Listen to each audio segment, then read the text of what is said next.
saleh. Kemudian dibuat berhala dan dinamakan nama-nama berhala itu dengan nama-nama orang saleh yang pernah berkhidmat untuk mereka dulu.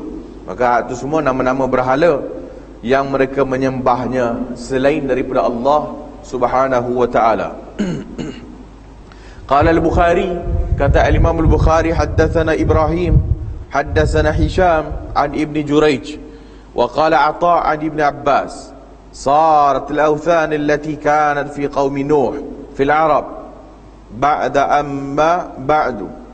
أما ودى فكانت لكلب بدومة الجندل. Kata Imam Al-Bukhari, صارت الأوثان, maka hak ni semua jadilah berhala-berhala yang mereka itu ataupun kaum Nuh yang disembah oleh kaum Nuh alaihissalam, iaitu Wad. Wad ni berada di Daumatil Jandal. Wa amma Suwa' fakanat li Hudzail. Suwa' pula li Hudzail. Ataupun sebagainya, 5 orang saleh ni sehinggalah zaman jahiliyah, maka mereka juga kadang-kadang turut mengambil patung-patung ini yang asalnya daripada zaman-zaman. Maka mereka letakkan tempat-tempat yang dinamakan tadi oleh Al-Imam Al-Bukhari tadi. So Suwa' dibuat untuk Bani Hudzail ataupun penduduk Hudzail. Wa amma Yaghuth fakanat li Murad. Adapun Yaghuth untuk Murad, ini satu kabilah lah. Thumma li Bani Ghatif bil Jaraf. Kemudian Bani Ghatif bil Jaraf inda Saba'. Adapun Ya'uq fakanat li Hamdan. Ya'uq bagi kabilah Hamdan. Wa amma Nasra fakanat li Hamir li Ali dhi Kala'. Itu li Hamir, itu bangsi itu. Wa ya asma'u rijalis salihin min qaumi Nuh. Dan semua itu adalah nama-nama orang saleh pada zaman Nabi Allah Nuh alaihi salam. Falamma halaku, apabila mereka ini mati, halaku meninggal, auha syaitanu, setan mewahyukan atau membisikkan ila kepada majalisihim, kepada hak majlis ataupun pengikut-pengikutnya, allati kanu yajlisuna fiha ansaban wa sammuha bi asma'ihim. Maka diwahyukan kepada anak-anak murid dia ni, dan mereka pembuatlah suatu patung dan dinamakan dengan nama-nama orang saleh yang disebutkan tadi tu. Fa fa'alu, dan mereka pembuat. Falam ta'budu hatta idha halak ulaika wa tunsakhul ilmi ubidat. Maka pada awalnya mereka tak sembah. Pada awalnya hak golongan yang awal-awal yang buat patung itu dia tak sembah lima patung ni. Tetapi apabila mereka ni orang generasi awal telah pun meninggal, maka berikutnya ilmu makin hilang, maka akhirnya disembahlah patung peringatan ini tadi. So ada Imam Al-Bukhari meriwayatkan dalam Sahih Bukhari tentang nama-nama hak 5 yang disebutkan tadi tu. So sehingga apabila mereka di awal tadi, apabila mereka buat patung, tak ada apa-apa, just patung saja, peringatan. Sebab tu asalnya okey, asalnya tak adalah apa-apa. Tapi apabila yang generasi pertama dah meninggal, maka lahir generasi berikutnya, cucu cicit dan sebagainya. Yang cucu cicit dan sebagainya ini tidak ada ilmu, atau ilmu mereka makin lama makin hilang dan sebagainya. Maka mereka pun tak tahu kenapalah tok-tok mereka ni buat patung ni pada awal-awalnya. Maka akhirnya ditambah sedikit demi sedikit lah. Kemungkinan generasi yang awal sebelum daripada mereka hormat. Kemudian berikutnya, generasi berikutnya mungkin tabik 3 kali ke contoh. Berikutnya sampailah orang sembah, sampai orang tawaf, sampai orang sujud kepada patung-patung ini. Sehak ni yang diceritakan oleh Allah Ta'ala tentang terjadinya syirik di muka bumi Allah Subhanahu wa Ta'ala. Jadi Nabi SAW datang di tengah-tengah Arab Jahiliyah. Yang Arab Jahiliyah ini pula asalnya di Mekah itu ialah mengikut ajaran Nabi Allah Ibrahim dan Ismail. Maka mereka ini ikut ajaran Nabi Ibrahim, Nabi Ismail. Maka kalau dilihat pada zaman Arab Jahiliyah, mereka masih ada lagi haji. Pada setiap tahun orang datang buat haji. dan mereka ada hak keluarga-keluarga yang diwarisi turun-temurun, siqayah wasedanah, hak yang menyediakan makanan untuk orang haji, yang menyediakan minuman untuk orang haji. Jadi hak ni masih ada, tapi telah bercampur dengan syirik dan telah bercampur dengan bid'ah. Apabila mereka itu mengubah agama Ibrahim atau Ismail, kekallah haji itu ada, tetapi telah ditokok tambah dan telah dikurang-kurangkan. Maka seperti tidak ada lagi wukuf dekat Arafah, mereka ubah. Kemudian tawaf mestilah dengan pakaian Quraisy. Kalau sekiranya tidak ada pakaian Quraisy, maka bogeylah tawafnya, dan sambil bertepuk tangan dan bersiul. Jadi hak ni masalah pokok jahiliyah ni. Labbaik la syarika lak labbaik illa syarikan bila dia talbiyah tu mula labbaik Allahumma labbaik, labbaik la syarika lak labbaik, mula tak ada syirik bagi Allah itu. Tiba-tiba illa, kecuali syarikan, sekutu-sekutu yang layak untuk Allah Ta'ala. Jadi hak mereka ini mempercayai Allah Azza wa Jalla yang menciptakan mereka, yang mentadbir mereka dan memberi rezeki kepada mereka, itu masih mereka percaya. Tetapi mereka telah melakukan syirik kepada Allah Ta'ala di dalam penyembahan. Mereka telah melakukan syirik dalam penyembahan, hanya berpada dengan mengakui dan mengiktiraf kerububiyahan Allah, hanya mengakui, mengiktiraf mereka itu diciptakan Allah, hanya Allah lah yang memberi rezeki, hanya Allah lah yang mentadbir alam. Tidak membawa seseorang itu menjadi Islam. Tidak membawa seorang itu menjadi Islam. Yang membawa seorang itu menjadi Islam ialah tauhidul uluhiyah, tauhid sembahan, tauhidul ibadah, itu la ilaha illallah. Maka mereka ini, walaupun Allah Ta'ala sebut dalam Al-Quran, wala in sa'altahum, kalau kamu bertanya kepada mereka, man khalaqas samawati wal ardi, siapa yang menciptakan langit-langit dan bumi. Wala in sa'altahum, kalau kamu bertanya kepada mereka, man khalaqahum, siapa yang menciptakan mereka, la yaqulunna Allah, maka mereka akan kata Allah. Mereka tidak menyatakan Hubal yang menciptakan mereka. Mereka Arab Jahiliyah tidak menyatakan Manat yang menciptakan mereka. Mereka tidak menyatakan Al-Uzza yang memberi rezeki kepada mereka. Mereka kata Allah yang menciptakan mereka, bukan berhala-berhala yang mereka sembah. Maka mereka itu mempercayai kerububiyahan Allah, tetapi tidaklah bermakna mereka itu masuk Islam, tak. Maka hak ni yang kita mengaji uluhiyah, rububiyah, tak. Rububiyah itu dipercayai oleh kafir, tetapi tetaplah mereka itu kafir selagi mana mereka tidak mengiktiraf la ilaha illallah. Maka sepatutnya apabila mereka mengiktiraf yang menciptakan mereka hanya Allah, yang memberikan rezeki kepada mereka hanya Allah, kenapa tidak mahu bertakwa? Kenapa tidak mahu menyembah Allah? Kenapa menjadikan penyembahan bersama dengan Allah itu makhluk? Maka hak ni yang dilakukan oleh Arab Jahiliyah, yang pada asalnya mereka membawa ajaran Nabi Ibrahim dan Nabi Ismail.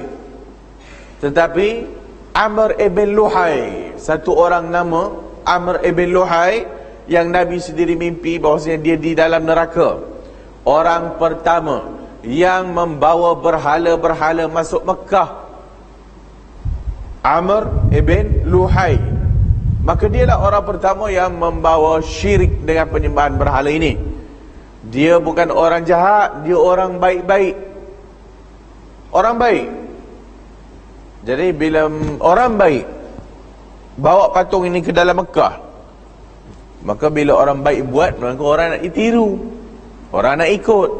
Maka akhirnya jadilah sehingga Nabi dalam Fathu Makkah 360 berhala sekeliling Kaabah yang akhirnya dihancurkan oleh Nabi dan umat Islam pada ketika itu.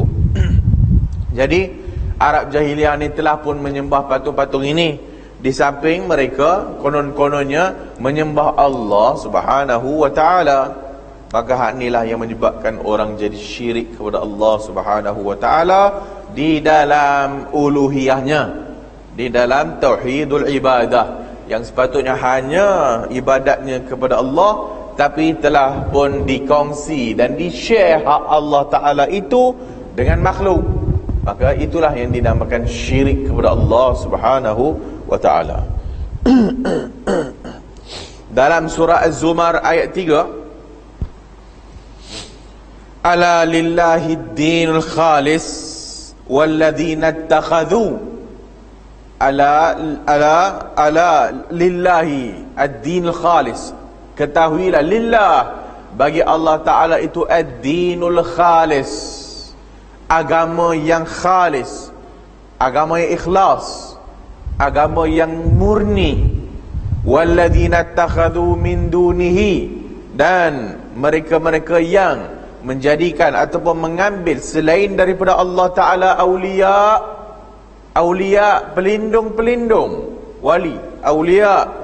Ma na'buduhum, kami tidaklah menyembah mereka ini illa, kecuali liyuqarribuna ilallahi zulfa, melainkan untuk menjadikan kami ini dekat dengan Allah Ta'ala dengan sedekat-dekatnya. Surah Az-Zumar ayat 3. Jadi hak ni Allah Ta'ala cerita, ketahuilah bagi Allah itu agama ikhlas. Maksudnya hanya kepada Allah Ta'ala kita menyembah, ikhlas.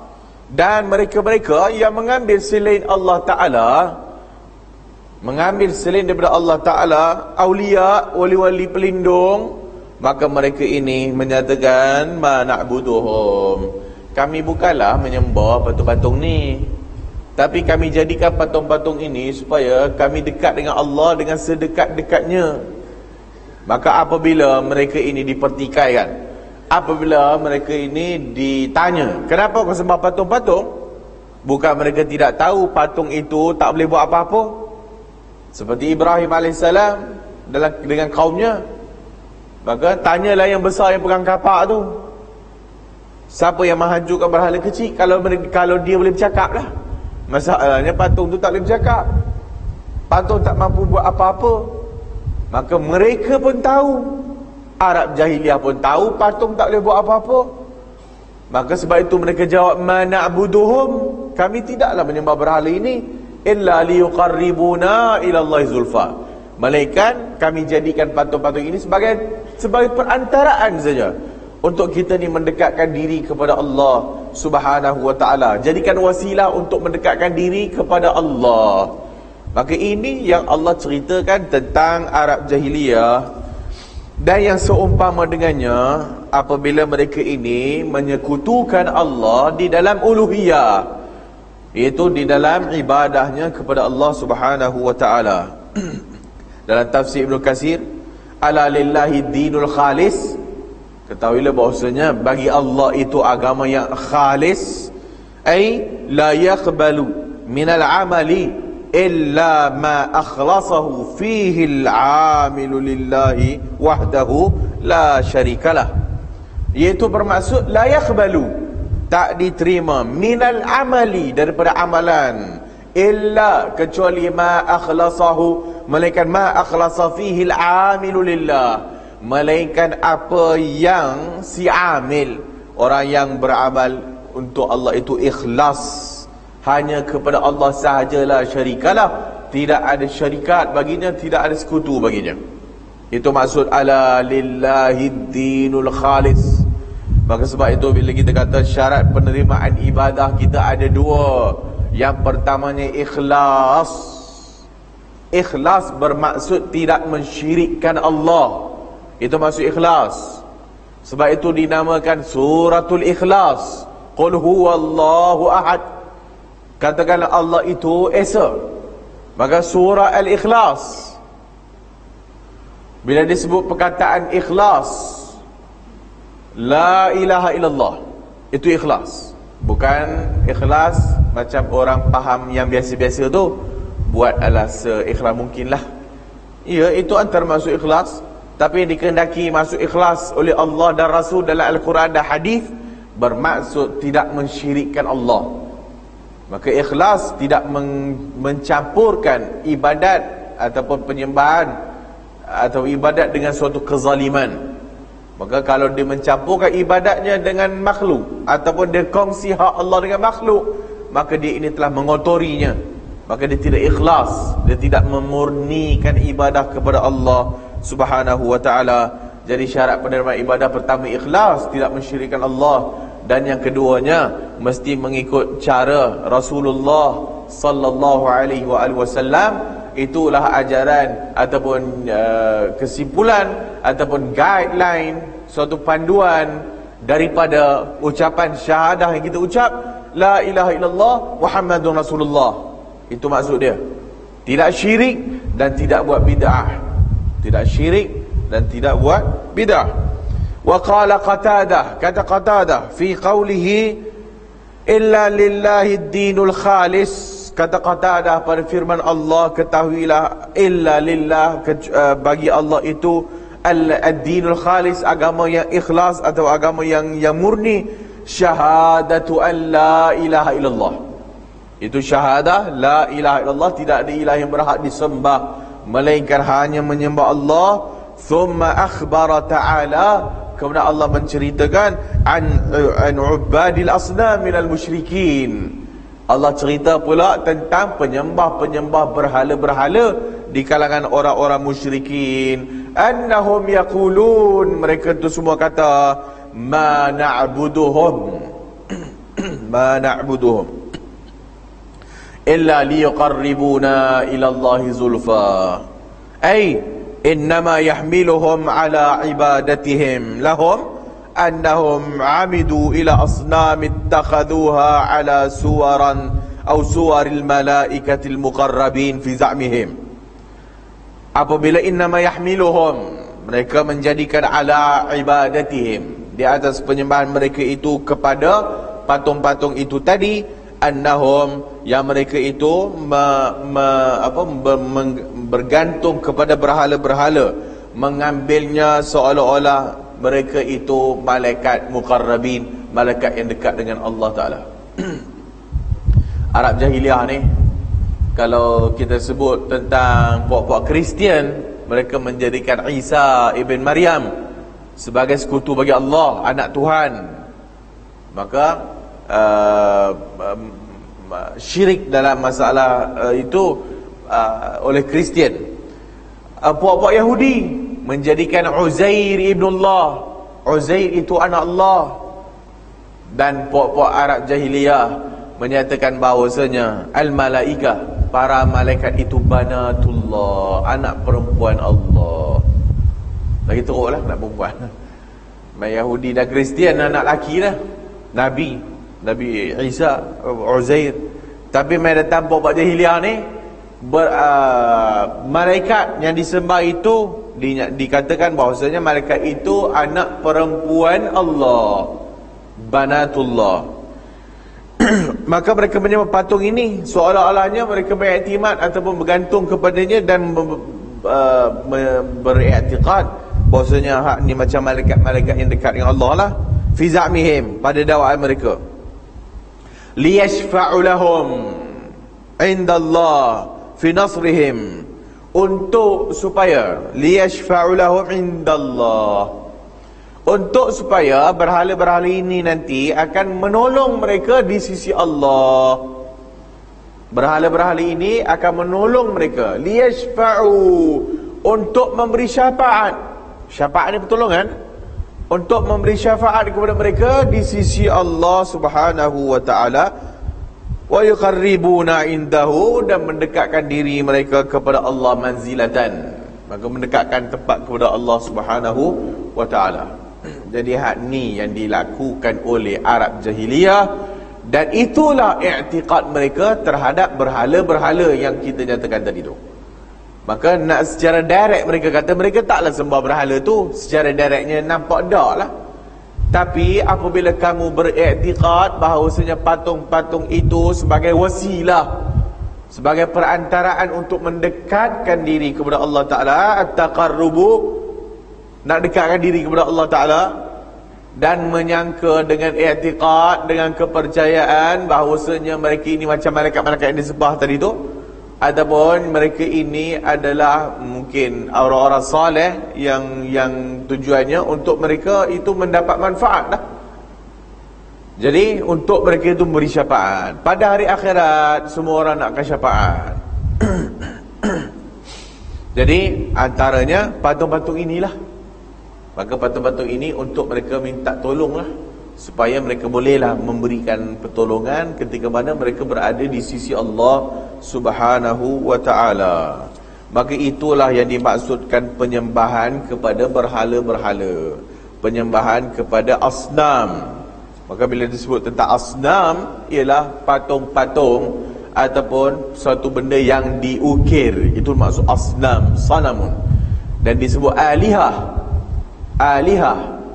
Alihah yang disembah oleh Arab Jahiliyah, yang disembah oleh orang mensyirikkan Allah. Alihah di situ ialah asnam. Itu Tuhan-Tuhan. Alihah, Tuhan-Tuhan. Kata dalam Lisanul Arab, Ibn Manzur, bila disebut perkataan ilah, alihah, ilah, jamak dia alihah. Ilah, jamak dia alihah. Ilah al-ma'bud. Ilah ni ilah yang dijadikan penyembahan. Itu maksud ilah. Maka dijadikan penyembahan itu dipanggil ilah. Dan bila dikatakan oleh Allah Ta'ala dalam Al-Quran, alihah, menjadikan alihah, seperti kaum Nabi Allah Musa alaihissalam, ij'al lana ilahan kama lahum alihah. Ketika mana dalam peperangan Hunain, kembali pada peperangan Hunain, pada ketika itu banyak orang baru masuk Islam. Lalu dekat satu pokok yang ada banyak cabang ranting-rantingnya, maka mereka teringat pada zaman jahiliyah. Pada zaman jahiliyah dulu mereka ada pokok, yang pokok-pokok ni ada cabang-cabang, dipanggil Zatu Anwat. Zatu Anwat, yang mempunyai cabang-cabang. Zatu Anwat. Maka mereka ini pada zaman jahiliyah, mereka menggantungkan senjata-senjata mereka kepada pokok-pokok ni tadi. Maka dekat ranting-ranting tu dia orang gantung senjata, dengan i'tiqad supaya keberkatan yang ada pada pokok itu mengalir masuk dalam senjata mereka. Maka bila mereka perang dapat lah, ada power lah. Dan mereka beriktikaf dekat pokok tu. Iktikaf melazimi suatu tempat untuk tujuan mendekatkan diri kepada Allah. Macam kita iktikaf kat masjid lah. Bila kita iktikaf kat masjid, maksudnya kita mengurung diri kita dalam masjid, kita tak keluar. Dan tujuan kita nak dekat dengan Allah, nak supaya kita beribadat. Itulah yang dilakukan Arab Jahiliyah. Mereka beriktikaf dekat pokok. Dan kalau dilihat pula tentang Manat, Uzza. Uzza ialah pokok berhala. Uzza ialah satu pokok yang ada pada pokok itu satu orang perempuan tukang sihir. Apabila Nabi perintahkan sahabat Nabi pergi hancurkan semua berbahala-bahala ni, maka diutuskan untuk menghancurkan Uzza. Maka bila mereka pergi, mereka tebang pokok ni. Apabila mereka tebang pokok ni, balik kat Nabi, Nabi kata, kamu tidak membunuh Uzza. Dah tebang dah wahai Nabi, kami dah tebang dah pokok ni. Nabi kata, kamu tak bunuh, pergi bunuh Uzza. Maka bila mereka pergi, nampak perempuan tukang sihir tu duduk lari lintang bukang. Maka dia pergi kejar perempuan tukang sihir ni dan dibunuh. Maka Nabi kata, tilkal Uzza, itulah dia Uzza. Pokok tak bersalah Pokok tak bersalah, tapi perempuan tukang sihir ni yang buatkan pokok itu jadi hebat. Maka dia panggil orang, marilah pokok ini mintalah hajat dan sebagainya. Maka itulah yang berlaku zaman sekarang. Marilah kubur wali ni, kubur wali ni, kubur wali ni. Sebab kubur wali ni ada power kat dia, boleh bagi macam-macam. Jadi hak ni syirik kepada Allah Ta'ala. Jadi ini yang dinyatakan oleh Allah Ta'ala tadi itu, mereka menjadikan itu zulfa. Zulfa ialah sesuatu usaha ataupun suatu amalan ataupun nak mendekatkan diri kepada Allah Ta'ala, zulfa. Maka illa liqarribuna ila Allahi zulfa. Maka hak ni patut-patut dipanggil alihah ni tadi. Maka mereka bila tengok pokok ni tadi, mereka kata kat Nabi, wahai Nabi, boleh tak buat satu Tuhan macam mereka ada alihah, macam mereka ada Tuhan-Tuhan. Nabi marah. Subhanallah, apa benda yang kau cakap ni? Kamu semua ini saling tak tumpas sebagaimana pengikut Musa yang berkata kepada Musa, ij'al lana ilahan kama lahum alihah. Jadikanlah kami ada satu Tuhan sebagaimana mereka ada Tuhan-Tuhan. Nabi marah. Walaupun pada ketika itu yang banyak menyertai perang Hunain itu adalah orang-orang baru masuk Islam. Maka sebab itu bab akidah begitu tegas, tak ada kompromi, tegas. Ada pun bab fiqh kita berlembutlah sikit. Bab akidah tidak ada ruang untuk kau pergi buat syirik kepada Allah Ta'ala. Maka perlu ditutup pintu-pintu ini. Dalam Al-Quran surah Al-Isra' 57, Ulaika alladhina yad'una yabtaghu ila rabbihimul wasilah ayyuhum aqrab wa yarjuna rahmatah. Ulaika alladhina yad'una, mereka atau benda-benda yang mereka sembah, yad'una, yang mereka menyeru, yang mereka doa, yang mereka sembah, makhluk-makhluk mereka sembah ni, sama ada patung dan sebagainya. Yabtaghuna ila rabbihimul wasila ayyuhum aqrab. Yang mereka sembah itu sendiri mencari-cari wasilah, mencari-cari jalan untuk menuju Allah. Dan mereka itu sendiri berusaha untuk mendekatkan diri kepada Allah Ta'ala. Ayyuhum aqrab, yang mana paling dekat. Wa yarjuna rahmatahu, dan mereka sendiri mengharapkan rahmat Allah Ta'ala. Tengok, Allah Ta'ala kata manusia pergi sembah suatu makhluk, yang makhluk itu sendiri berusaha mencari jalan menuju Allah Ta'ala. Manusia itu yang mereka sembah itu sendiri terkontang-kanting nak dekatkan diri kepada Allah Ta'ala. Tiba-tiba hak manusia yang mencari wasilah itu sendiri jadi wasilah pula kepada orang-orang jahil. Begitu jelas pok-pok hak yang menjadikan selain Allah Ta'ala itu sebagai wasilah. Inilah dalil yang dijadikan oleh sebagian sufi tarekat yang mengarut, yang menyatakan tawassul. Maka kenapa mereka pergi kubur wali? Kenapa mereka pergi kubur orang mati ini semua? Kubur para nabi, kubur wali-wali Allah, kubur ustaz-ustaz, kubur habib-habib. Sebab inilah wasilah nak mendekatkan diri kepada Allah Ta'ala. Cuba tanya mereka, kamu sembah ke kubur ni? Tak, kami tak sembah kubur. Tapi dia ni orang soleh, dia ni orang soleh, dia ni dekat dengan Allah Ta'ala. Kita siapa? Tuan-tuan, kita banyak dosa. Betul juga. Kita ni banyak dosa. Antara wali Allah ini orang saleh dengan kita, siapa yang paling dekat dengan Allah? Tentulah wali Allah, tentulah ustaz, tentulah habib, tentulah syekh fulan-fulan, tentulah imam fulan-fulan, tentulah sahabat ini, sahabat ini, sahabat ini. Maka oleh kerana kita ini banyak dosa, maka kita gunakanlah mereka itu supaya dekatkan kita kepada Allah. Nampak tak hujahnya sama dengan ayat tadi, surah Az-Zumar ayat 3, ma na'buduhum illa liyuqarribuna ila Allahi zulfa. Kami tak menyembah patung-patung ni, tapi kami jadikan supaya kami dekat dengan Allah dengan sedekat-dekatnya. Kata Qatadah tadi itu untuk liyashfa'u, untuk memberi pertolongan indallah, di sisi Allah. Maka duk pergi kubur wali ni supaya wali dalam kubur tu bolehlah tolong-tolong sikit. Kita ni banyak dosa, maka dengan pergi kat wali tu bolehlah minta ke Allah kot tolong kita supaya kita ni diampunkan dan kita ni dekat dengan Allah. Masalahnya wali tu dah mati. Wali itu dah mati. Dan wali itu sendiri yang disembah itu dalam kubur itu mencari wasilah mendekatkan diri kepada Allah Ta'ala. Dia tak mampu buat apa-apa. Nabi SAW dalam kehidupan baginda pun begitu tegas. Jangan minta kat dia, minta kat Allah. Kadang-kadang sahabat kata insya-Allah, masya-Allah wa syi'ta. Jika Allah kehendaki dan engkau kehendaki. Hanya perkataan itu saja Nabi tegur dan Nabi ubah. Jangan kata macam tu. Adakah kamu nak menjadikan aku ini sekutu bagi Allah? Bukan sahabat bermaksud untuk menyembah Nabi. Sahabat cerdik bukan bermaksud menyembah Nabi.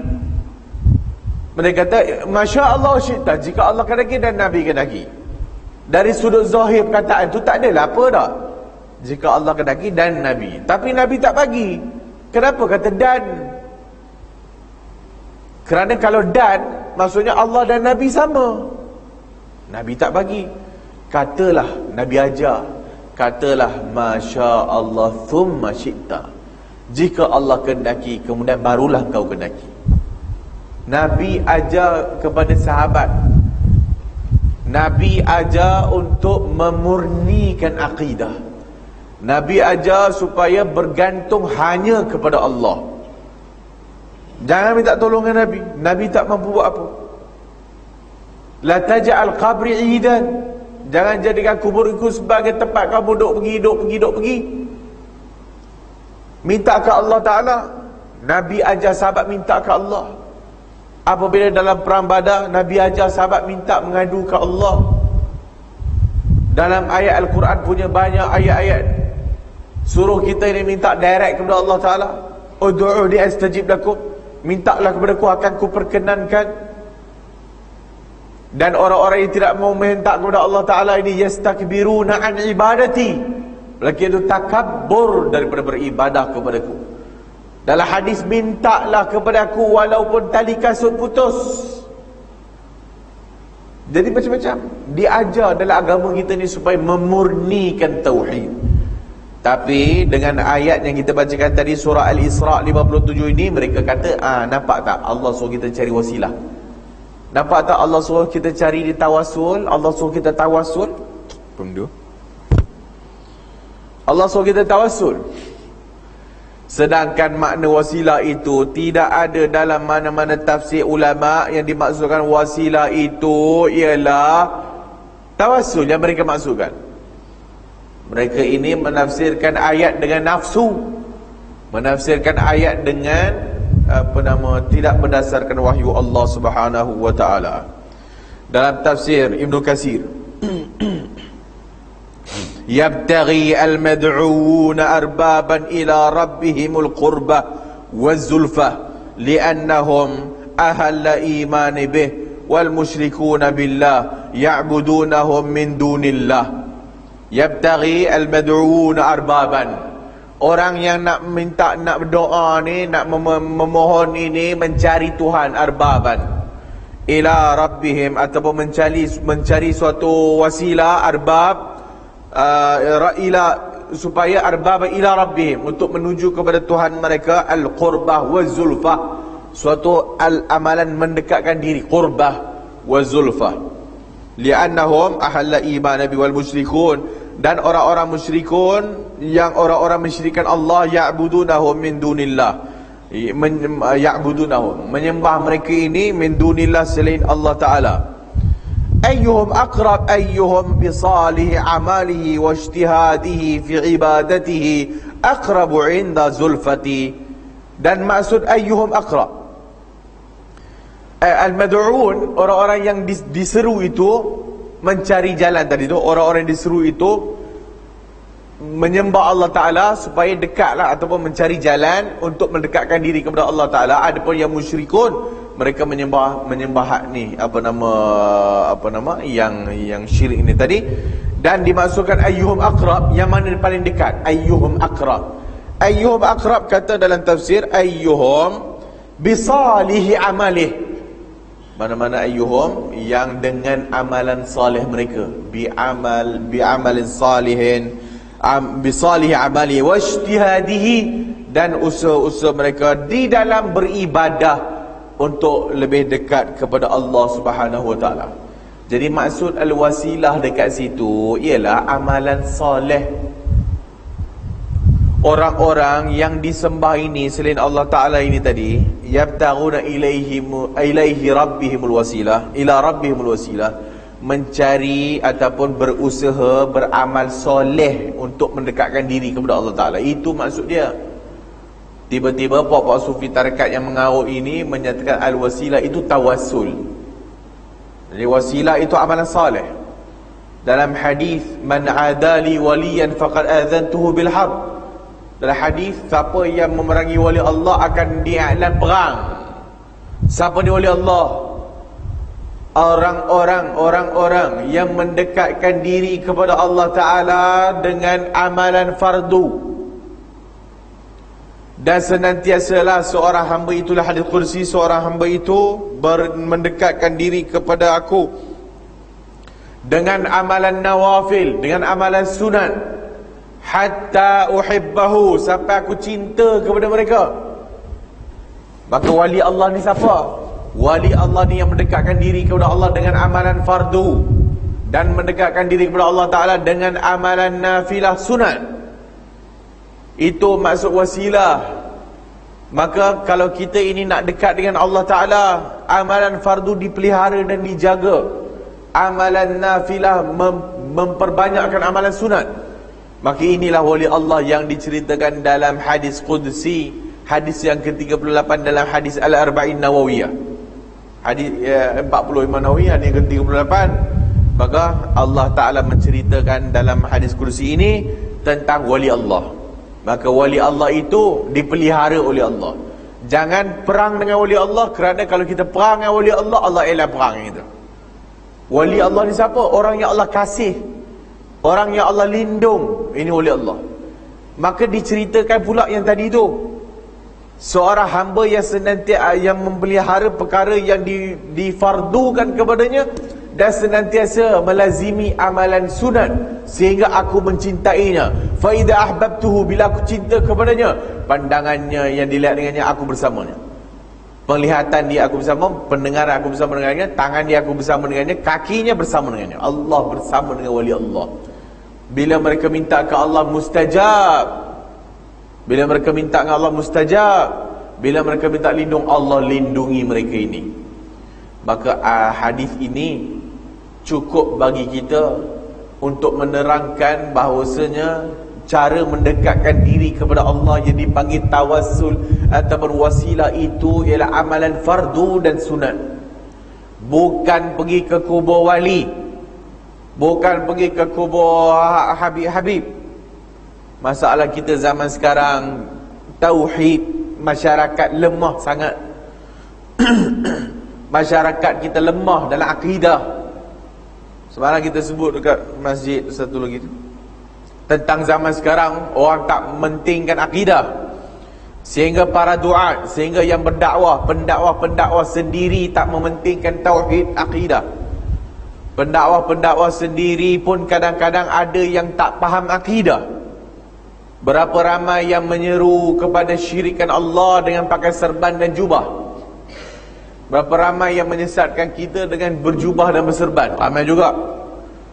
Dan begitu banyak dalil-dalil yang menyatakan bahawasanya akhir zaman ini ada pendakwah-pendakwah yang menyeru kepada neraka Jahannam.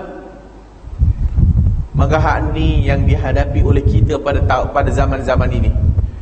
Orang-orang yang menyuruh kepada tauhid dikatakan ekstremis. Orang-orang yang mengajarkan tauhid rububiyah, uluhiyah, asma' wa sifat boleh membawa kepada pemahaman teroris. Maka orang yang menyembah kubur, okey, no problem. Orang yang pergi tabarruk dengan kubur, no problem. Orang yang duk jilat-jilat batu nisan kubur, ini ulama. Pelik zaman sekarang, dah terbalik dunia dah. Dah terbalik. Orang nak mendekatkan diri kepada Allah Ta'ala dengan menyanyi-nyanyi. Orang mendekatkan diri kepada Allah Ta'ala dengan batu. Orang mendekatkan diri kepada Allah Ta'ala dengan macam-macam lah, benda bodoh kadang-kadang. Hak ni kalau sekiranya kita tak pentingkan akidah. Maka sebab tu bila kita terangkan akidah uluhiyah dan rububiyah, supaya kita jelas tanggungjawab kita kepada Allah Ta'ala itu apa dia. Dan Allah Ta'ala juga telah menceritakan dalam Quran macam kita sebutkan tadi, siapa yang menciptakan mereka? Allah. Oleh kerana kamu telah mengiktiraf Allah lah yang mencipta, mentadbir dan bagi rezeki, kenapa kamu tidak bertakwa kepada Allah? Kenapa kamu menyatakan Allah lah yang menciptakan kita, Allah yang memberi rezeki kepada kita, tetapi kenapa mensyirikkan Allah dalam ibadah? Maka uluhiyah yang tak dipahami, iaitu mengesakan Allah di dalam af'alul ibad, mengesakan Allah di dalam perbuatan hamba. Apa dia perbuatan hamba kita ni? Ibadat kepada Allah. Maka bila kita ini faham uluhiyah, maka tidak boleh memberikan sebarang bentuk ibadah kepada selain Allah, walaupun kepada malaikat yang dekat, walaupun kepada para nabi yang diutuskan. Maka tidak juga kepada, apatah lagi kubur para sahabat, apatah lagi kepada kubur ulama-ulama yang berikutnya, dan yang berikutnya, dan apatah lagi patung batu dan sebagainya. Maka semua ini kalau sekiranya tidak dipahami, maka semua ini kita akan jatuh dalam masalah ni. Hudzaifah ibn Yaman, sahabat Nabi, suka bertanya tentang perkara-perkara yang melibatkan fitnah akhir zaman. Kata dia, An-nas yas'aluna 'anil khair. Orang duk pergi bertanya tentang Nabi ni benda baik-baik je. Wahai Nabi, apakah amalan masuk syurga? Wahai Nabi, apakah amalan paling afdal? Wahai Nabi, boleh tak ni? Wahai Nabi, apa amalan yang terbaik? Wahai Nabi, apa? Aku suka bertanya tentang benda buruk, asyar. Hudzaifah kata, aku suka bertanya tentang benda buruk. Apa maksud benda buruk itu? Fitnah akhir zaman, dia tanya Nabi. Wahai Nabi, ada benda buruk yang akan berlaku? Wahai Nabi, dulu kami ini jahiliyah, kami berada dalam keburukan. Ada tak lepas daripada ini baik, kebaikan? Nabi kata, kemudian kami ditakdirkan Allah Ta'ala masuk Islam, dan itu merupakan kebaikan. Wahai Nabi, ada tak lepas kebaikan ini keburukan? Dia tanya. Ada tak lepas mereka ini masuk Islam ni, ada tak benda buruk akan berlaku? Nabi kata ada. Ada tak lepas benda buruk itu benda baik akan berlaku? Ada, tapi fihi dahan, tapi benda baik yang berlaku lepas daripada itu tercemar. Dahan, tercemar. Maka disebutlah panjang hadis tu. Maka disebutkan Nabi kata bahawasanya du'at ala abwabi jahannam, akan ada pendakwah menyeru kepada neraka jahannam. Faman ajabuhum, siapa yang menerima dakwah mereka ini dicampak sekali dalam neraka. Hudzaifah tanya lagi, wahai Nabi, tolong sifatkan mereka ni macam mana? Supaya apa? Nak kenal. Di awal hadis tadi, makhafata ayyudrikani, aku suka bertanya benda buruk supaya aku dapat jaga diri aku supaya jangan jatuh benda buruk tu. Itu tujuan kita belajar benda buruk. Itu tujuan kita mengenali syirik itu apa. Itu tujuan kita kenal bid'ah itu apa. Itu tujuan kita kenal khurafat itu apa. Itu tujuan kita kenal semua benda-benda buruk ini, supaya kita ini dapat memelihara diri kita daripada jangan jatuh dalam masalah tu. Belajar apa itu munafik dan sifat munafik, supaya kita ini jangan jadi munafik. Maka ini Hudzaifah bin Yaman, cerdik orangnya. Wahai Nabi, sifhum lana, boleh tak kau sifatkan mereka ni kepada kami, supaya kami kenal mereka ni, supaya kami tak ikut. Maka Nabi kata, hum min jildatina wa yatakallamu bi alsinatina. Mereka ni kulit macam kita, bercakap atas lidah kita. Bercakap macam kita. Maksudnya apa? Islam. Bukan orang kafir, Islam. Kulit sama dengan kita, bercakap atas bahasa yang sama. Maka orang Islam sendiri. Wahai Nabi, tolong wasiatkan kepada kami. Wasiat pula, minta wasiat Nabi. Nabi kata, talzamu jama'atal muslimina wa imamahum. Lazimilah kamu dengan jamaah kaum muslimin dan imam-imam mereka. Jamaah kaum muslimin, bukan parti A, parti B Jamaah kaum muslimin orang Islam lah, ahlu sunnah, lazim dengan ramai orang Islam dan imam-imam mereka. Hudzaifah tanya lagi, kalau waktu tu imam tak ada, udah pula tanya pula lagi. Nabi kata, tinggalkan semua kumpulan-kumpulan itu dan pergilah kamu, pergi lari, pergi menyorok tang mana ke, uzlah dipanggil.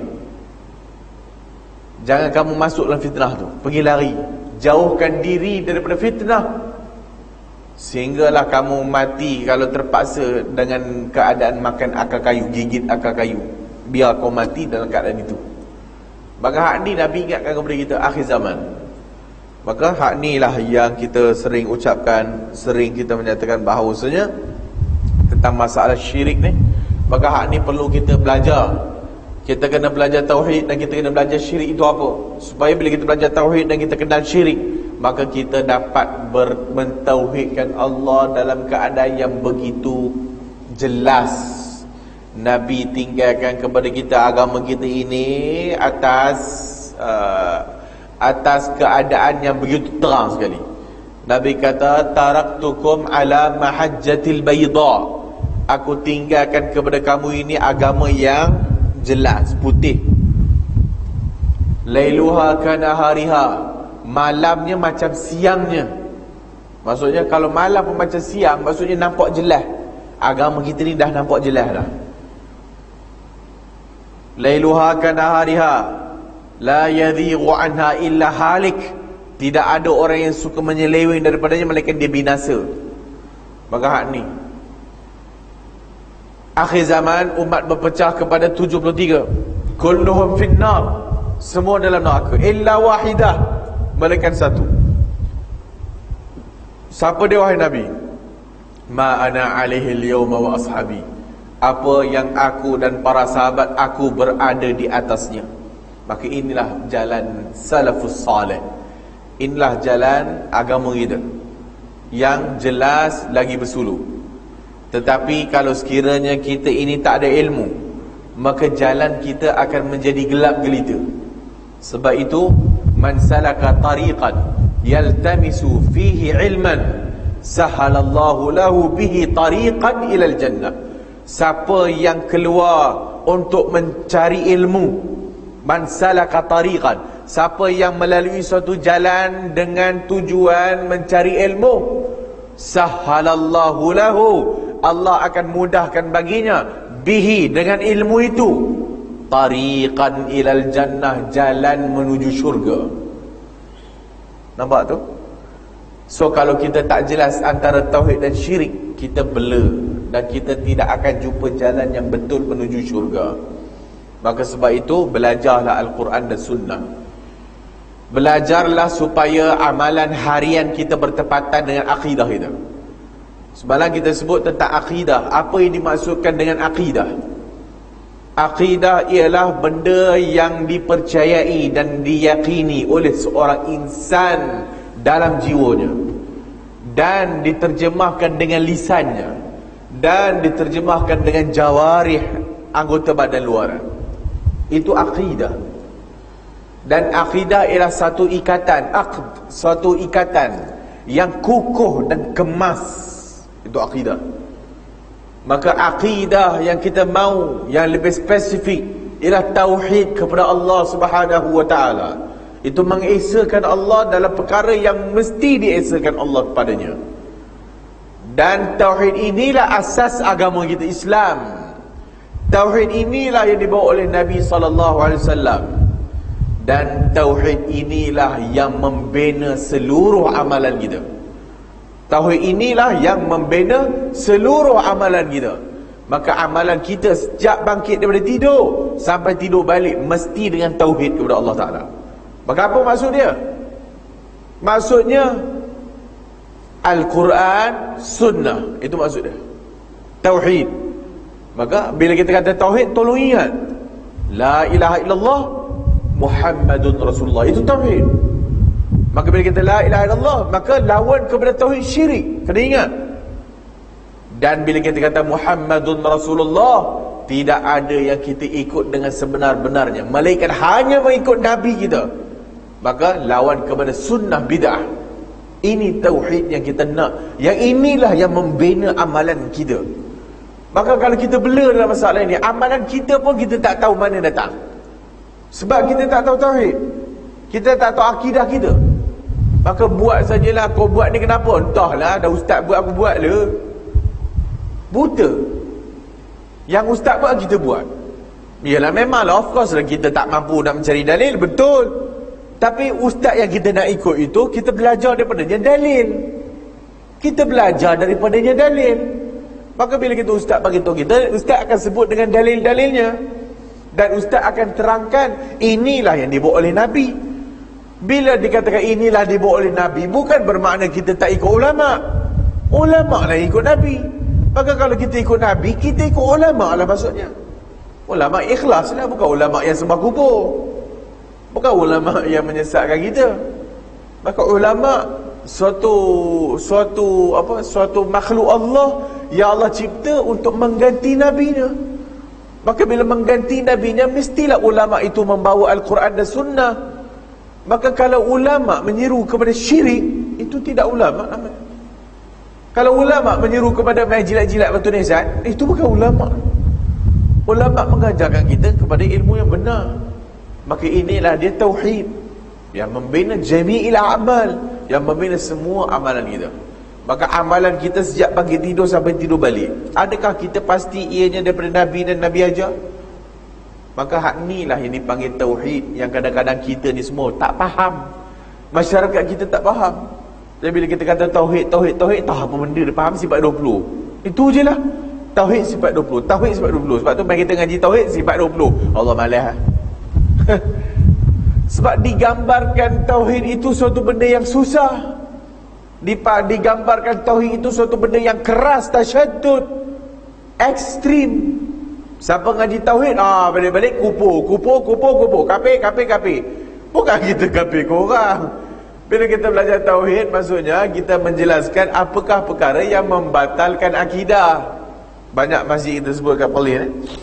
Kalau kentut, beria lah batal. Sentuh perempuan, batal. Sentuh perempuan batal ke tak? Oh, batal. Tak boleh batal. Kentut batal. Masuk jari dalam mulut, batal puasa. Pergi ni, batal. Oh, punyalah begitu menjaga supaya amalan-amalan kita tidak terbatal dengan pembatal amalan. Tapi akidah buat dia. Akidah pergi kubur, tak apalah, ini okey, ini no problem. Tak sensitif dengan perkara membatalkan akidah. Tak sensitif. Kita pun tak kata mesti kafir dah, nanti dulu. Kita kata amalan-amalan itu boleh membawa kepada kekufuran, boleh membawa kepada syirik. Bukan kita tuduh pelakunya syirik. Macam kita katalah, jangan minum arak. Ni tukang ahli-ahli maksiat ini jalan menuju neraka. Bukan kita kata pembuat maksiat tu masuk neraka. Kita bukanlah pemegang kunci syurga dan neraka. Itu urusan Allah. Tapi kita menjelaskan, kalau buat ini syirik, kalau buat ini syirik, jangan buat ini maksiat kepada Allah, yang boleh membawa hukuman, yang boleh membawa azab Allah, yang boleh dicampakkan dalam neraka Allah Azza wa Jalla. Kita hanya memberitahukan kaedah. Tapi apabila kita faham tauhid dengan benar, kita akan mengasihi sesama Islam dengan cara yang betul. Inilah tujuan mengaji akidah. Maka kita akan sampai kepada satu peringkat yang dinamakan al-wala' wal-bara'. Wala' ialah kesetiaan, kecintaan kepada Allah dan Rasul dan sesama orang Islam. Dan al-bara' berlepas diri daripada kafir dan kekufuran, berlepas diri daripada bid'ah dan pelaku bid'ah, berlepas diri daripada sebarang bentuk maksiat. Itu akidah yang kita nak. Akidah yang membawa kita ini jati diri sebagai orang Islam. Maka bila kita dicampak mana-mana saja, akidah inilah yang membentengi diri kita. Masalahnya orang Melayu mai pergi belajar luar negara, haram faham akidah, habis sesat belaka. Orang Melayu pergi belajar dekat tempat yang syirik, kufur, habis kufur belaka. Sebab akidah tak ada. Sebab tidak pentingkan akidah. Maka ni puak-puak kesufian dan tarekat, tak semualah kesufian tarekat yang melampau lah. Kalau kesufian tarekat yang mengikut cara Nabi, Maka itu no problem. Para ulama-ulama awal banyak ahli sufi. Para ulama-ulama awal sufi, tapi sufi yang tidak macam sufi sekarang. Tidak macam sufi sekarang. Sebarang kita sebut tentang Abu Uthman An-Naisaburi, ulama salaf yang meninggal pada tahun 280 lebih hijrah, dalam lingkungan salaf, seorang ulama sufi. Apabila dia menyatakan tentang ayat Allah, illa man atallaha biqalbin salim, melainkan orang yang datang kepada Allah dengan hati jiwa yang salim, yang bersih, jiwa yang selamat. Kata Abu Uthman An-Naisaburi, jiwa yang kosong daripada bid'ah, yang begitu tenang di atas sunnah Nabi SAW. Ini ahli sufi yang kita nak. Ahli sufi yang faham tauhid, ahli sufi yang boleh membezakan tauhid dengan syirik, ahli sufi yang boleh membezakan antara sunnah dan bid'ah. Ini dah ahli sufi ajak kita mengotorkan hati, bukan membersihkan hati, tapi ahli sufi yang bawa kita bergantung kepada manusia, ahli sufi yang mengajak kepada kita bergantung kepada kubur, ahli sufi yang tidak meyakinkan kita bila kita doa ke Allah direct Allah terima. Tak, dia tak bawa kita begitu. Dia confusekan kita, dia jauhkan kita daripada Allah. Allah sebut dalam Quran, Nabi sebut dalam Quran, Allah dekat dengan kita. Wahai hamba-hambaku, dalam hadis Qudsi, jika kamu melakukan dosa sebesar bumi sekalipun, kamu datang kepadaku tanpa mensyirikkan aku datang kepada kamu dengan sebesar bumi maghfirah, keampunan. Ini yang Nabi ajar, ini yang Allah ajar, supaya kita ni rasa kita berdosa dan kita menghina diri di hadapan Allah, bukan di hadapan makhluk, di hadapan Allah. Mudah-mudahan Allah Ta'ala ampunkan dosa kita. Mudah-mudahan Allah Ta'ala jauhkan kita daripada syirik, daripada kufur, sama ada yang jelas, yang nyata ataupun yang tersembunyi. Mudah-mudahan Allah Ta'ala berikan kepada kita ilmu yang bermanfaat, iaitu ilmu Al-Quran dan sunnah Nabi sallallahu alaihi wasallam. Kata Al-Imam Al-Zahabi, nas'alullaha ilman nafi'ah, kita minta kepada Allah Ta'ala ilmu yang bermanfaat. Tadri mal ilmu nafi', kamu tahu tak apa ilmu bermanfaat? Kata Al-Zahabi dalam Syiaru A'lamin Nubala, kamu tahu tak apa ilmu bermanfaat? Ilmu yang turun dengannya Al-Quran, itu ilmu bermanfaat. Quran maksudnya isi kandungan Al-Quran. Wa ma fassarahu Rasul sallallahu alaihi wasallam, dan apa yang ditafsirkan oleh Rasul sallallahu alaihi wasallam, sunnah. Dan dia baca hadis Nabi, qala alaihi salatu wassalam, man raghiba an sunnati falaysa minni, siapa yang berpaling dari sunnahku bukan di kalanganku. Dikaitkan tadi ilmu tadi. Ilmu ialah Quran dan apa yang ditafsirkan Nabi. Maksud tafsir Nabi itu apa? Sunnah lah. Maka siapa yang berpaling dari sunnah Nabi bukan di kalanganku, kata Nabi. Maka hendaklah fa'alaikum, hendaklah wajib atas kamu bitadabburi kitabillah, tadabbur Al-Quran, tadabbur kitab Allah, wa biidmanin nazar, dan senantiasa jangan luput pandangan kita daripada sahihain Al-Bukhari dan Muslim, kitab hadis maksudnya, wa sunanin Nasai, kitab Sunan Nasai maksudnya hadis, wa riyadin Nawawi wa azkarihi, dan Riyadus Salihin Imam Nawawi dan azkar Imam Nawawi. Tuflihu wa tujih, kamu akan berjaya dan kamu akan berjaya. Tuflih, berjaya. Maka ilmu manfaat ialah ilmu Al-Quran dan Sunnah. Maka belajar tafsir Quran. Sebelum belajar tafsir, kalau kita tak boleh baca Quran, belajar baca Quran. Bila kita dah boleh baca Quran, pelan-pelan belajar tafsiran Quran. Pergi kelas-kelas tafsir supaya kita faham apa yang Allah nak, apa yang Nabi nak. Lepas tu pergi kelas-kelas hadis. Pergi kelas-kelas ustaz-ustaz mengajar hadis, ustaz-ustaz yang menyeru kepada sunnah Nabi dan menjauhi bid'ah. Maka inilah dia kunci utama kita jalan menuju syurga Allah Subhanahu wa taala. Tinggal umur kita yang berbaki ini yang kita tak tahu bilakah kita akan mati. Kita tak tahu. Sama ada bila kita keluar masjid saat lagi mungkin mati. Wallahu a'lam, kita tak tahu bila kita mati. Kenapa kita nak membazirkan umur yang sedikit ini yang tinggal dengan amalan yang kita tak yakin Nabi buat, amalan yang bukan dasarnya daripada sunnah Nabi? Kenapa nak bazirkan diri dengan amalan yang confused, amalan yang kalau ditanya ini Nabi buat ke tak, aku pun tak tahu, dah dia buat aku buat lah. Kita pun tak tahu nak jawab dia Nabi buat ke tak. Maka tolonglah, amalan yang kita nak buat sementara umur yang baki yang kita ada ni, pastikan ianya dari Nabi. Macam mana nak tahu? Belajar, tanya. Maka bila kita tahu dan kita pastikan amalan yang berbaki ini Nabi buat, tidakkah tenang hati kita? Dengan amalan yang banyak tapi kita pun tak pasti Allah terima ke tak. Tetapi amalan yang mengikut apa yang dikehendaki oleh Allah, kita ikhlas dan kita buat kerana Nabi kita suruh, tidakkah kita yakin amalan itulah yang kita akan berhujjah di hadapan Allah Subhanahu wa taala? Wahai Tuhan, inilah dia yang aku belajar daripada sunnah Nabi-Mu, daripada orang yang diazab oleh Allah Ta'ala dalam neraka. Mereka menjawab, kalaulah dulu kami ini mengikut Allah dan Rasul, alangkah bahagianya.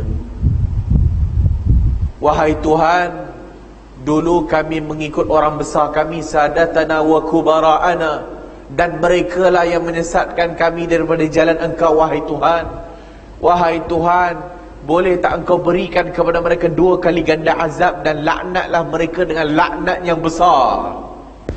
Allah cerita dalam Quran tentang orang yang masuk neraka. Maka daripada tadi hujah kita Nabi buat, Nabi buat dan Nabi buat. Tidakkah hari akhirat kita di hadapan Allah Ta'ala dan kita boleh mendapat syafaat Nabi kita sebab kita cinta Nabi dan kita pastikan amalan kita Nabi buat?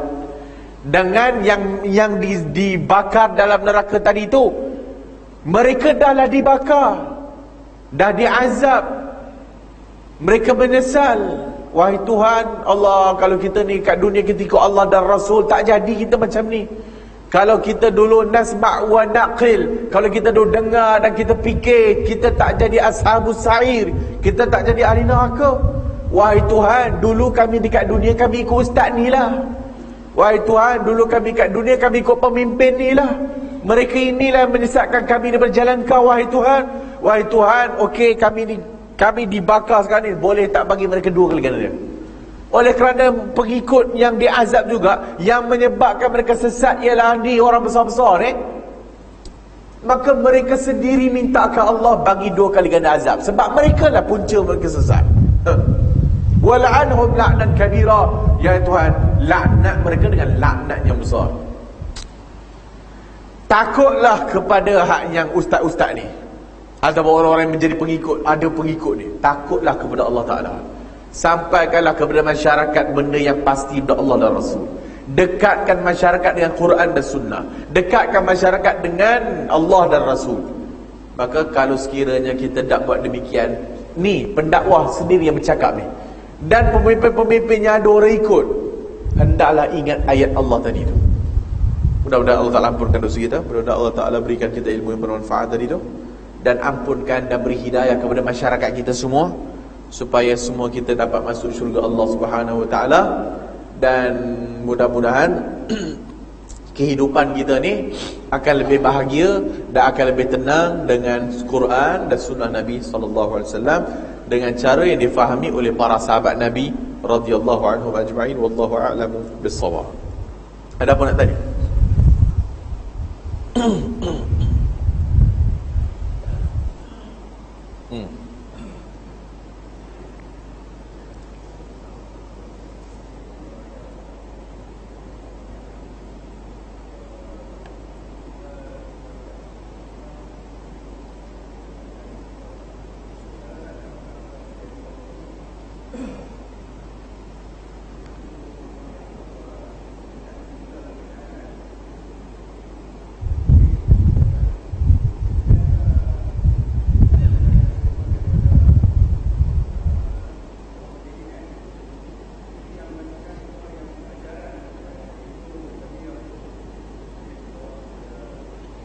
Ajaran mana?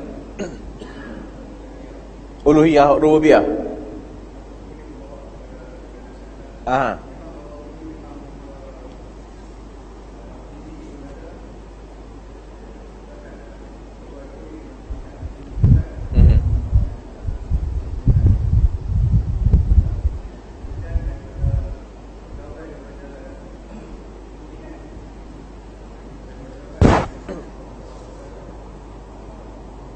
Zamihan.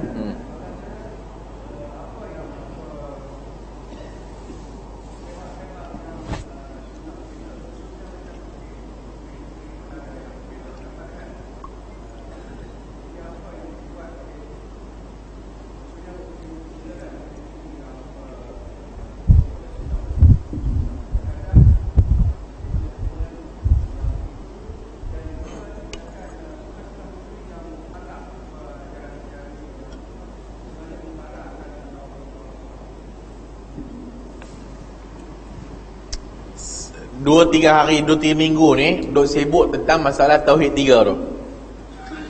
Pembahagian tauhid kepada tiga, rububiyah, uluhiyah, asma was sifat kan. Pembahagian tiga ini didakwa.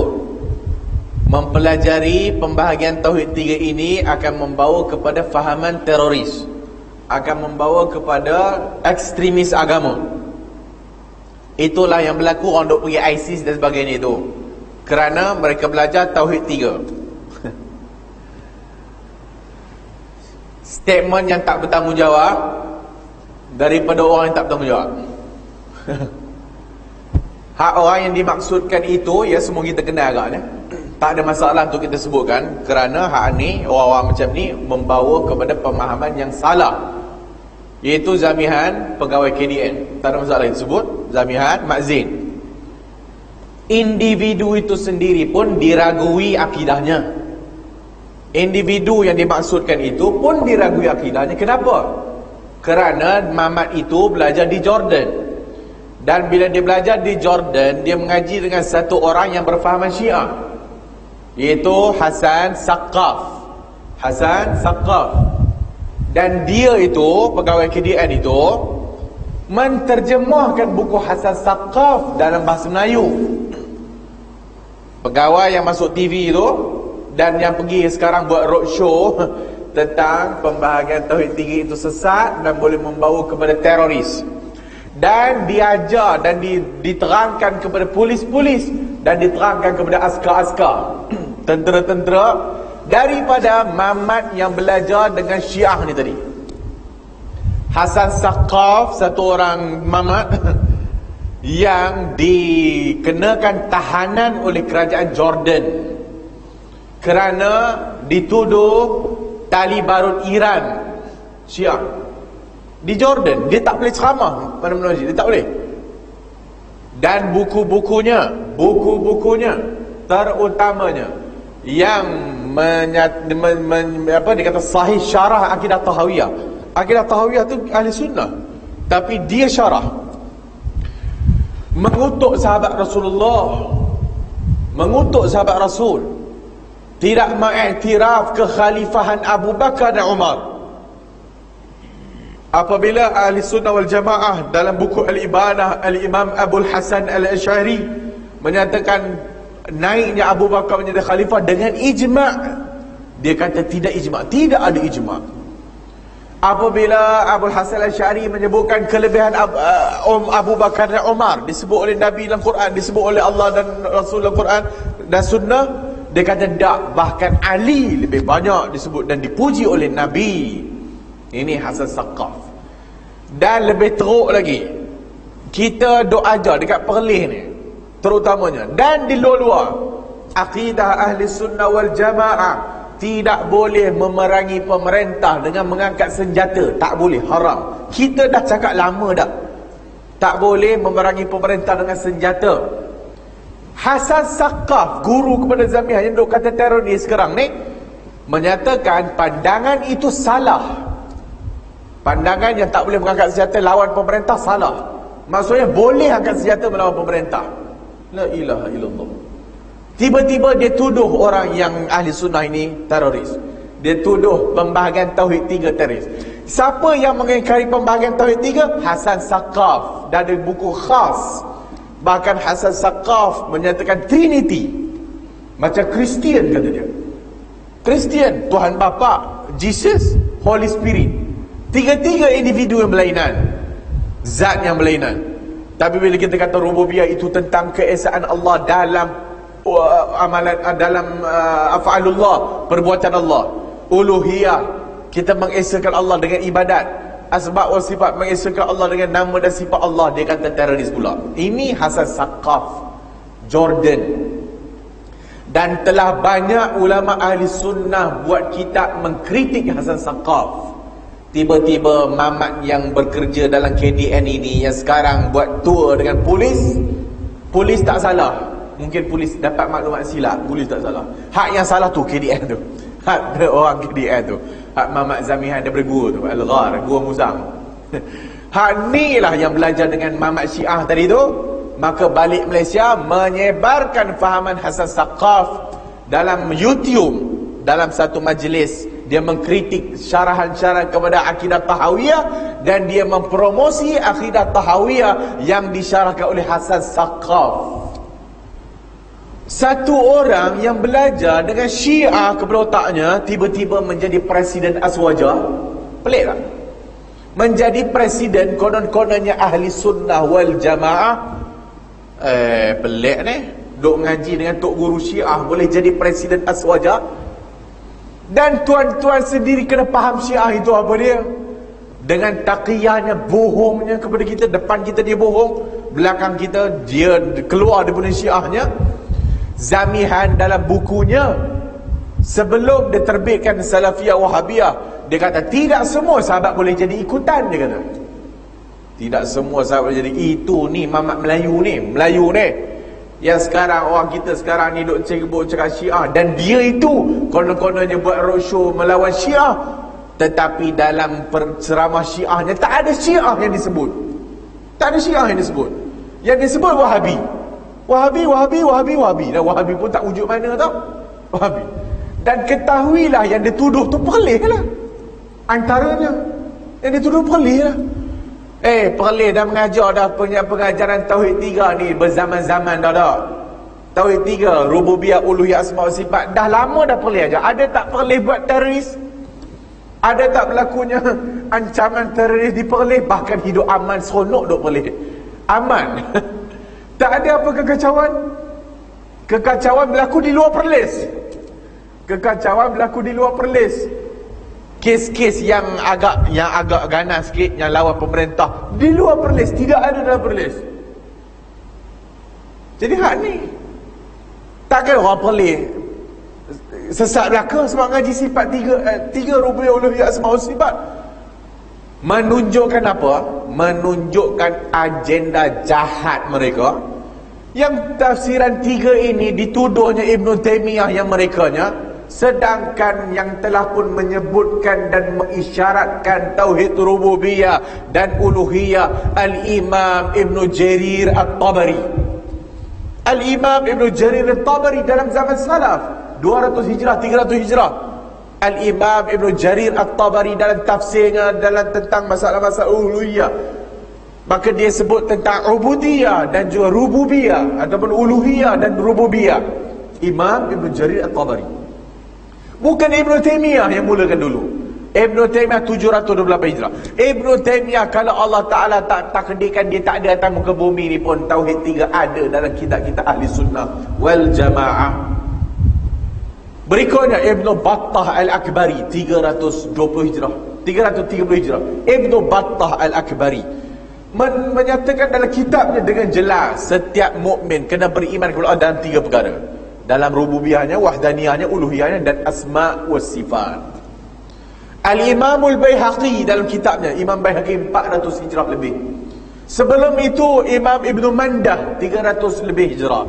Ibn Mandah juga mendakalkan daripada Abu Yusuf Qadi, Abu Yusuf Al-Hanafi, Mulla Ali Al-Qari pada zaman sekarang. Semua kitab-kitab ulama ahli sunnah ada menyebutkan rububiyah, uluhiyah, asma' wa sifat. Dan diikuti barulah berikutnya Ibn Taymiyah. Dan barulah berikutnya bukan Ibnu Taimiyah yang buat tauhid ni.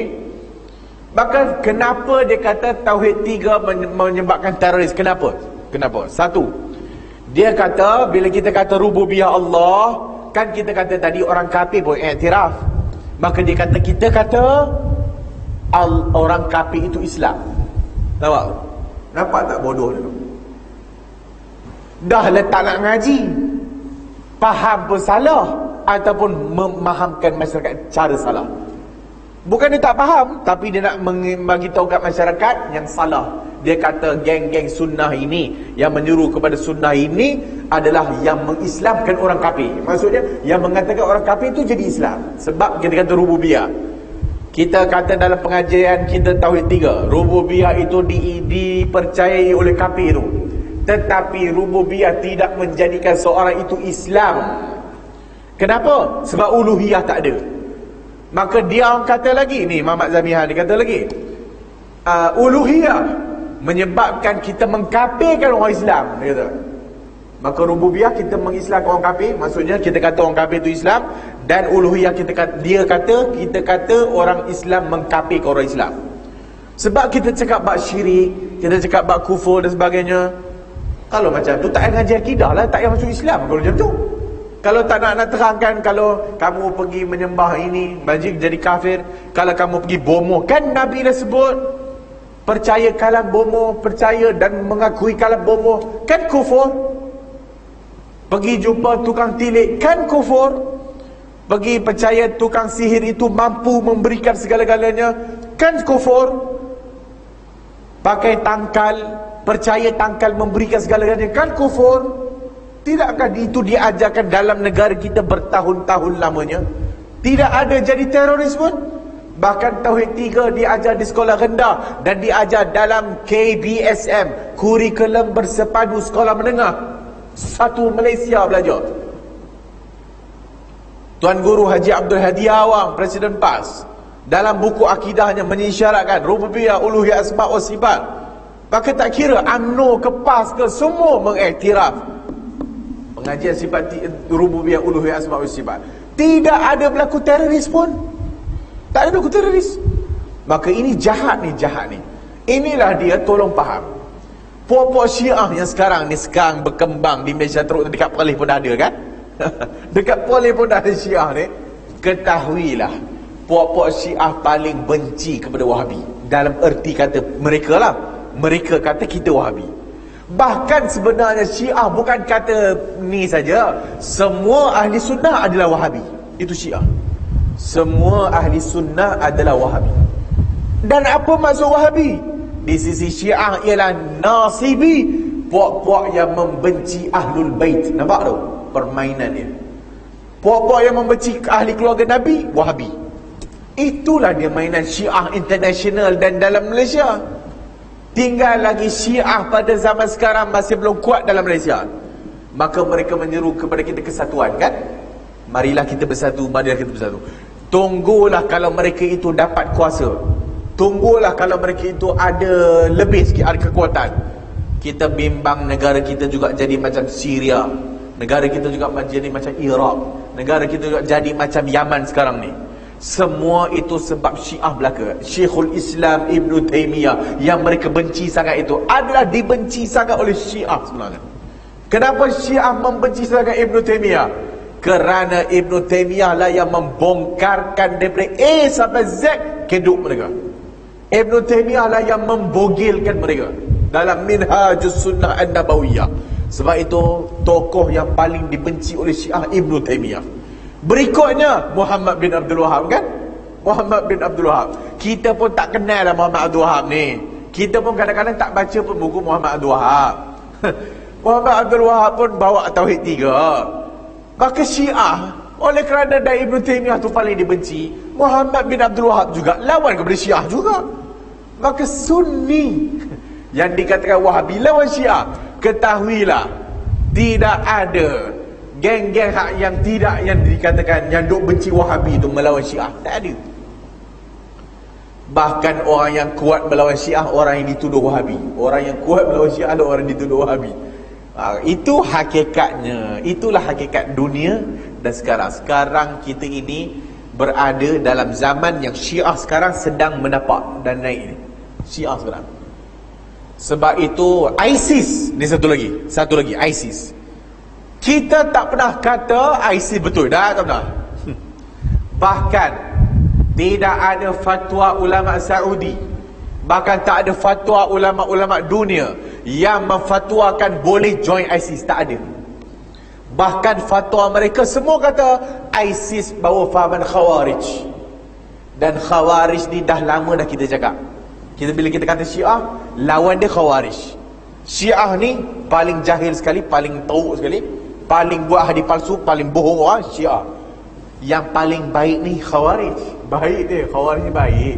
Baca Quran kuat, semayang kuat, tapi kuat juga mengkafirkan orang. Ni Khawarij.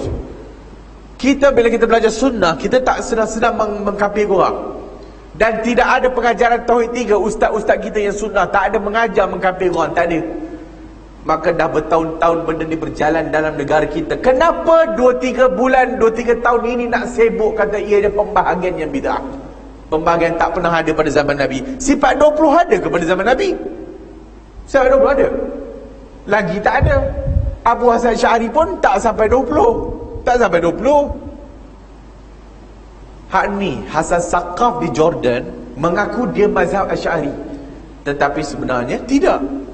Maka si Muhammad Zamihan ni mengaku Asy'ari. Kita confuse akidah dia. Confuse. Sama ada dia ni Syiah ke apa dah. Kerana dia kuat sangat menentang Ibn Taymiyah ni. So hak ni tolong hati-hati. So kalau betul lah pemahaman Tauhid 3 ini membawa kepada teroris, mana bukti, mana fakta, mana figures and number? Mana number? Mana kajian? Kajian mana?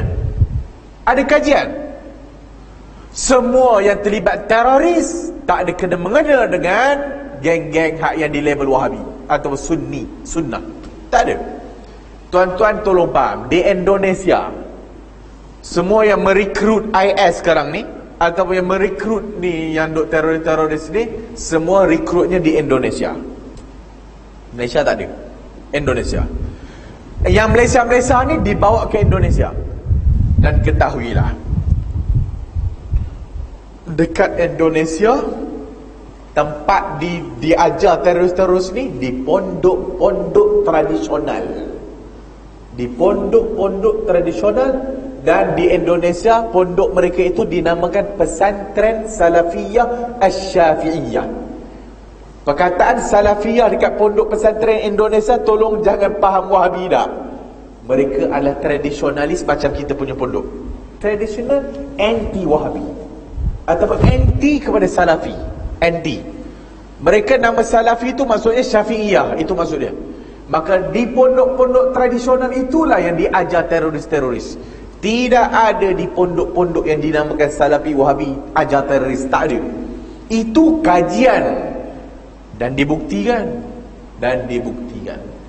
Dan semua yang tertangkap, orang kena tuduh OKT, orang kena tuduh teroris, kebanyakan mereka bukan aliran agama. Kebanyakan mereka itu engineering. So course engineer, depa lah pandai buat bom. Ustaz tak pandai. Ustaz tak pandai buat bom. Hak depa lah yang duk pandai buat bom. Yang banyaknya kos-kos yang bukan agama.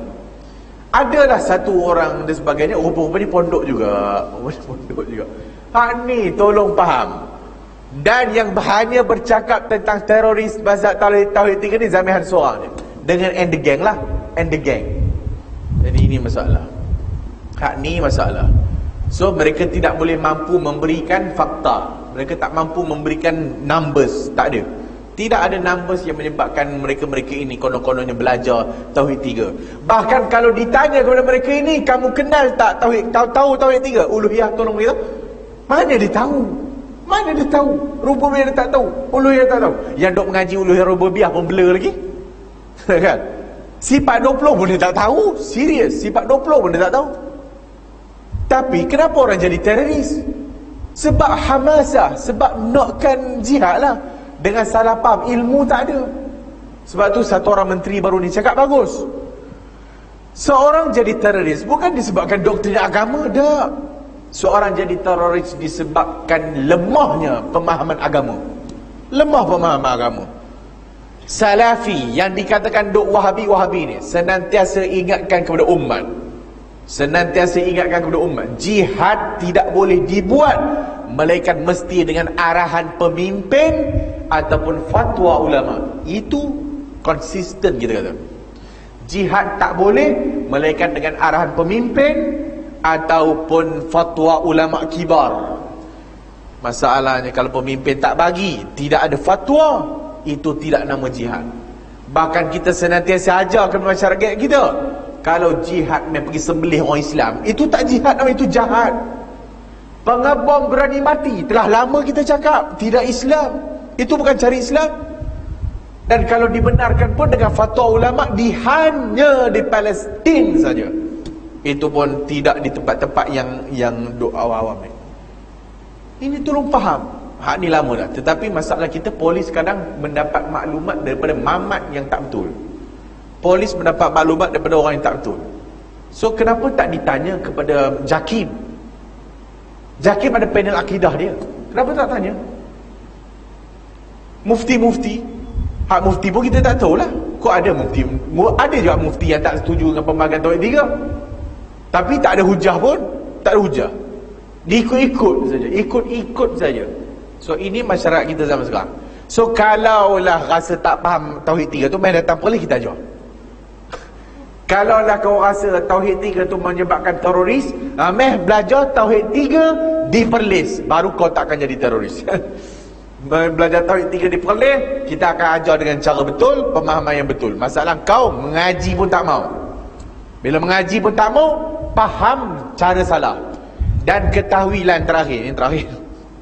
Ketahuilah, tidak ada ulama-ulama yang kita semua kenal, yang terkenal dunia, yang menyatakan pembahagian Tauhid 3 sesat. Tak ada.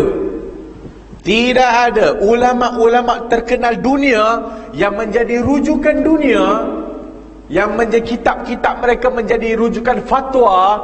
Tidak ada yang mengingkari pembahagian 3, melainkan ulama-ulama yang so-called ulama pada mereka yang sufi punya, yang tarekat, yang suka pergi kubur, yang suka pergi kubur, yang suka menyanyi. Itulah yang mengingkari pembahagian Tauhid 3. Syekh Al-Qaradawi, semua orang kenal. Ada dia kata. Bahkan puji lagi Muhammad Abdul Haq dah. Wahbah Az-Zuhaili, yang kedua-dua mereka diberikan anugerah oleh negara kita. Wahbah Az-Zuhaili meninggal rahimahullah, baru meninggal. Juga tidak menyatakan bahawasanya jangan dengar kepada orang-orang yang kata begitu. Apabila ditanya kepada Syekh Wahbah Az-Zuhaili, kenal tak tuan-tuan? Pernah dengar tak nama Wahbah Az-Zuhaili ni? Pernah datang Malaysia banyak kali lah. So Wahbah Az-Zuhaili yang ada kitabnya rujukan, menjadi rujukan dalam universiti-universiti. Jadi Wahbah Az-Zuhaili ni datang Malaysia kat Masjid Shah Alam, ditanya tentang pembahagian Tauhid 3. Syekh Wahbah Az-Zuhaili rahimahullah menjawab, pembahagian itu tak ada masalah. Jangan dengar kepada pandangan yang bukan ahli sunnah, kata. Nampak? Yang bukan ahli sunnah, yang menyatakan Tauhid 3 itu salah. Tak ada. Tidak ada apa-apa yang salahnya, melainkan dianya hanya kita cara nak mengenal Tuhan saja. Cara nak mengenal Tuhan. Pembahagian Tauhid Asy'ariyah pun 3 juga. Dia memang 3 juga. Ada Tauhidul Af'al, ada Tauhidul Zat, ada Tauhidul Sifat. 3 juga. Boleh pula 3 engkau, 3 kami tak boleh. Ini masalah. So jangan dengar kepada Muhammad Zamihan ni, kerana tok gurunya Syiah dan sebagainya, dan kita pun tak tahu pemahaman itu. Bahkan semua benda yang disebut dalam negara kita ni semuanya confusekan orang. Ini dia. Dan mulut mereka tak habis-habis kafir. Dia duk kafir ke orang, dia kata orang ni kafir kan dia. Dia duk kafir ke orang, dan dia kata orang. Dan tok gurunya Zamihan di Hasan Saqah mengkafirkan Ibn Taymiyah. Syekh Ramadan Al-Buti, Said Ramadan Al-Buti, pernah dengar pula? Pernah dengar ke tidak? Syekh Said Ramadan Al-Buti pernah datang Malaysia, meninggal, wafat. Mudah-mudahan Allah Ta'ala ampunkan dosa dia. Mudah-mudahan mungkin syahid. Dia mati kena bom dekat masjid di Syria. Yang sekarang ni baru lagi dalam beberapa tahun ni dia dibom. Dan Syekh Said Ramadan Al-Buti, satu orang yang tak setuju dengan Wahabi ataupun Salafi lah. Dia tak setuju dan dia kritik. Tetapi dia kata Syekhul Islam Ibn Taymiyah imam, Syekhul Islam Ibn Taymiyah Syekhul Islam, Ibn Taymiyah seorang mujtahid. Dia kata, walaupun dia tak setuju dengan pandangan Ibn Taymiyah, bahkan dia tak setuju dengan geng-geng so-called Wahabi Salafi ni. Syekh Said Ramadan Al-Buti mengiktiraf Ibn Taymiyah. Syekh Said Ramadan Al-Buti kata, aku tidak mengkafirkan dia.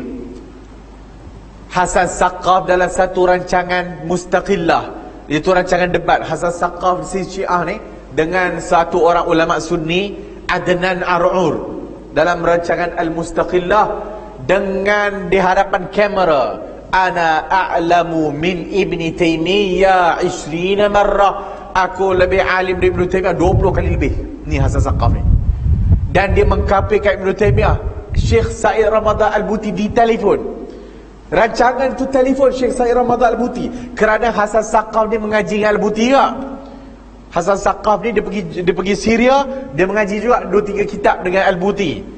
Maka orang telefon dalam rancangan debat antara Hasan Saqaf dengan Adnan Ar'ur ni tadi, maka si Saqaf mengkafirkan Ibn Taymiyah. Ibn Al-Buti, Said Ramadan Al-Buti rahimahullah, ana la ukaffir, aku tidak mengkafirkan Ibn Taymiyah. Ibn Taymiyah imam, Ibn Taymiyah mujtahid. Ini ulama, ini nama ulama. Adapun hak ni ular dalam semak dan menyemakkan masyarakat kita. Hak ni zamihan semua ni. So jangan dengar kepada mereka ni, walaupun nama mereka aswaja, bohong saja. Ahli sunnah wal jamaah apa kalau mengaji dengan ustaznya Syiah. Dan kalau sekiranya tulisan-tulisannya tak jelas, dan kalau sekiranya tak mampu nak faham agama dengan cara yang betul, apalah yang nak diharapkan kepada mamat yang bernama Zamihan itu. Mudah-mudahan Allah Ta'ala bagi hidayah kepadanya. Dan kalau sekiranya Allah tak bagi hidayah kepadanya, Allah tentukanlah yang layak untuk dia. Wallahu a'lamu bissawab. InsyaAllah kita jumpa lagi. Minta maaf kalau terkasar dan sebagainya. Hak ni semua supaya mudah-mudahan Allah Ta'ala bagi kita ilmu lah. Subhanakallahumma wa bihamdika, ashhadu an la ilaha illa anta, astaghfiruka wa atubu ilaik.